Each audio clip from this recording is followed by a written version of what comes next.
ఓ పక్కన మాల్దీవులకి మనం సరుకు రవాణా మానేసాం.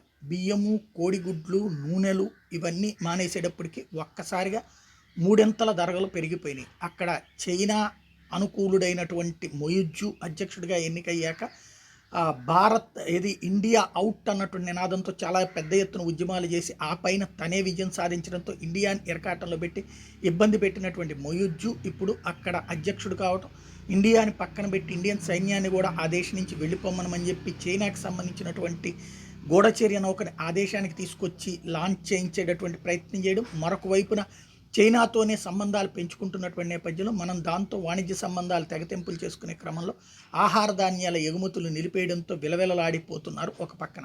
అదే సందర్భంలో ఇప్పుడు తాజాగా కీలకమైనటువంటి పరిస్థితులు చోటు చేసుకున్నాయి.